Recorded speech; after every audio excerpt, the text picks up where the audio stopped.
Check the mic and make sure it sound right, boys.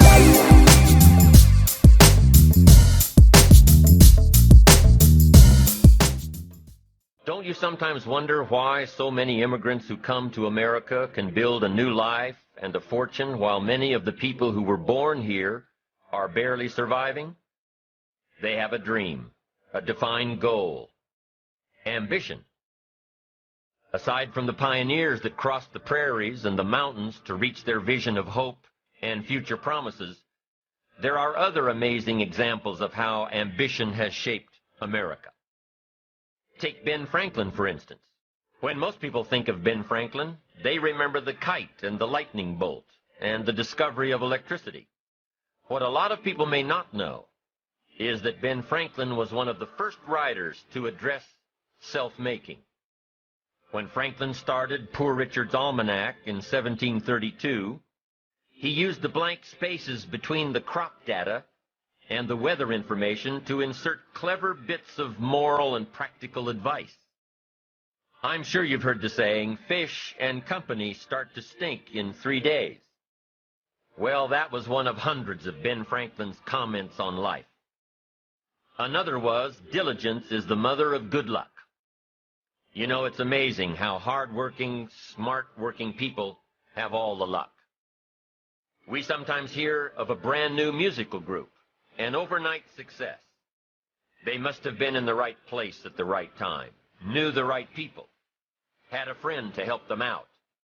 But if you've ever watched an interview with some of these folks, you'll probably hear that their overnight success took several years. Diligence is the mother of good luck.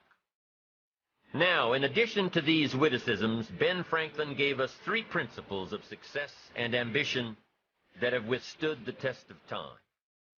Number 1, happiness doesn't come from big pieces of great success, but from small advantages hammered out day by day. What Mr. Franklin is saying here is that we must be happy with what we've got when we're in pursuit of what we want. Too often we say, oh, I'll be happy when I just get that promotion. I'll be happy when I just land that contract. I'll be happy when I just have more money.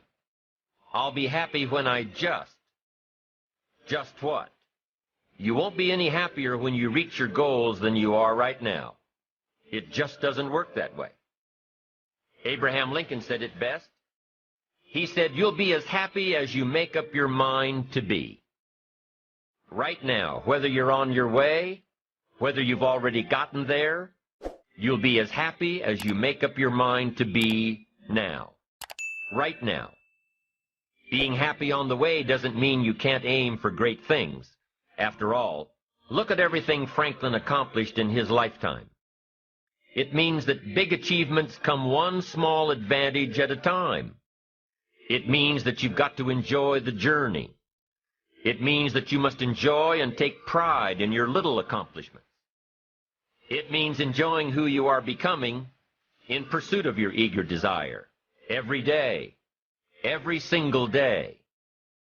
Ben Franklin's second principle said that life is plastic. Within each of us is the power to mold ourselves and mold our environment. It is up to each of us to begin this molding process with a final product in mind. And it is within our power to work it and form it every minute, every day, every month, every year. By using your mind and your abilities and your attitude to work a little each day on molding your life, you'll soon see how magnificent your power is to gain those small advantages each day, the little steps it takes to build up to success. Principle number 3, success is a pleasure. Success is a pleasure. If what you are doing today isn't satisfying, gratifying, guess what? You're really not successful. If you are not fulfilled with what you are doing today, you cannot possibly be successful. It doesn't matter how many worldly possessions you may have, how many cars, how many toys, how much money. If you're not happy with your life as it is, you cannot be successful. Now, I know that success is a relative term. It means different things to different people. To a school kid, success may mean a star on top of his latest test. To a homemaker, it probably means that she has a well-run household and a wonderful family. To an outside professional, it's most likely the thrill of closing a major contract, or the pride in accepting a performance bonus, or being named the top producing salesperson. But the one thing you will hear from everyone who is successful is that they are happy with who they are and what they are doing. They are happy, content, satisfied. Success is a pleasure. What have you done today that makes this day successful? Think about it and write it down. If at the end of the day you can jot down the things that have made it a good day, you will soon see patterns forming. This really is a good habit to get into.